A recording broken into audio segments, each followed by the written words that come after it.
Ringing the opening bell marks the final transition from a private entity to a public corporation. But beneath the celebrated ticker tape, the accounting architecture of the company is often unprepared for the visibility that follows. This chart displays a statistical reality that many pre-IPO managers overlook. Traditional external audits detect only 4% of financial statement manipulations. The vast majority of irregularities are discovered through internal tips or regulatory investigations, long after the valuation has been set. This detection gap exists because the relentless push for top-line growth often embeds structural flaws into the private accounting environment, flaws that are frequently masked by the speed of the company's expansion. Private operations thrive on manual flexibility and informal workflows. Public markets, however, are governed by the Securities and Exchange Commission and a rigid regulatory framework that demands every historical entry be verifiable. Preparing for a listing is a total architectural overhaul. Success depends on moving away from the manual shortcuts that define private sector accounting. This transition leads to the audit crucible. It's a period of intense scrutiny where independent auditors dismantle historical financials to test their integrity. To navigate this crucible, managers must map 3 risk domains. First is the income statement, where auditors focus on revenue recognition under ASC 606. Second is the balance sheet. Here, the risk is concentrated in subjective asset valuation and the fair value estimates required by ASC 350. Third is the operational layer, governed by Sarbanes-Oxley interval controls and multi-jurisdictional tax nexus liabilities. These 3 domains form a functionally interconnected matrix. Because revenue recognition, asset valuation, and internal controls rely on the same underlying data, a vulnerability in one area forces auditors to reevaluate the reliability of the entire financial statement.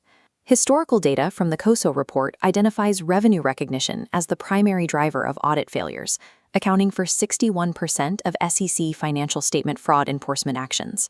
Private entities relying on manual spreadsheets often fail the rigid 5-step model of ASC 606. These errors typically involve misallocating transaction prices across bundled products or complex multi-element service agreements. Timing is the most common trigger for a material restatement. Over a third of these cases involve recording revenue before the control of the good or service has fully transferred to the customer. While some errors are accidental, the pressure to demonstrate rapid growth to underwriters often drives intentional manipulation of the top line. One prevalent scheme is channel stuffing.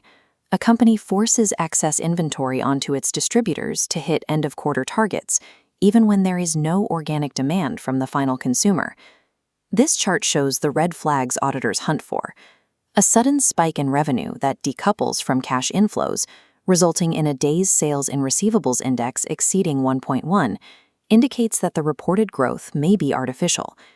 Auditors also scrutinize bill and hold arrangements, where revenue is booked while the company retains physical custody of the goods without a customer-initiated request.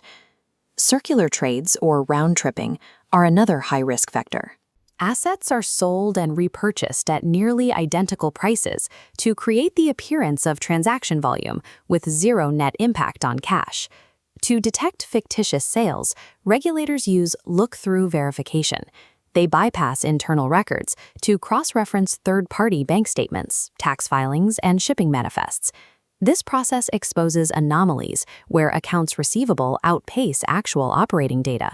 If a company reports surging revenue while utility usage and shipping costs remain flat, the earnings are effectively unsupported. In this environment, top-line growth is only an asset if the underlying mechanics can withstand a look-through audit. On the balance sheet, the audit focus shifts to the subjective fair value measurements required for assets like goodwill.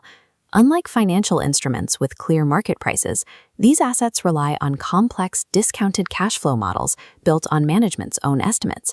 This model shows why auditors stress test these valuations. Minor adjustments to a single variable, like the discount rate, can cause the entire enterprise value to contract.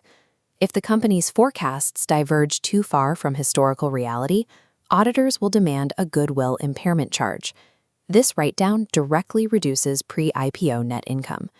Auditors also target the R&D capitalization trap, where research expenses are inappropriately treated as assets to beautify current profits, while creating future impairment risks.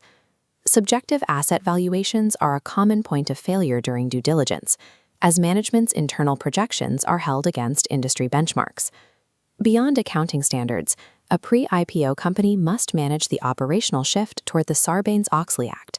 While SOX 302 requires executives to personally certify the accuracy of reports immediately, the primary hurdle is preparing for the SOX 404 auditor attestation of the company's internal controls. Internal controls are structured as a pyramid. At the base are entity-level controls, the formal policies and the cultural tone at the top established by leadership. When these foundational controls are weak, auditors cannot rely on the system. They must instead perform exhaustive testing on every individual transaction, leading to significant delays and increased fees. This risk is compounded by scaling. Expanding operations across borders triggers economic tax nexus and international transfer pricing scrutiny.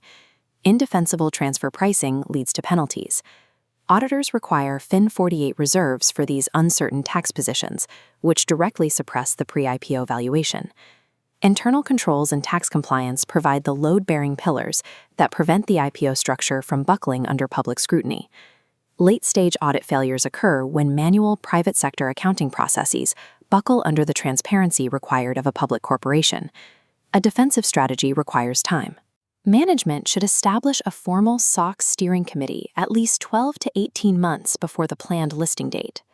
The first priority is to replace manual, spreadsheet-based tracking with automated revenue recognition workflows that comply with ASC 606 by design. This proactive transparency is the only way to insulate an enterprise against the write-downs and regulatory enforcement actions that derail IPOs. Accounting precision and rigorous internal controls are the foundational armor required to defend enterprise valuation in the public market.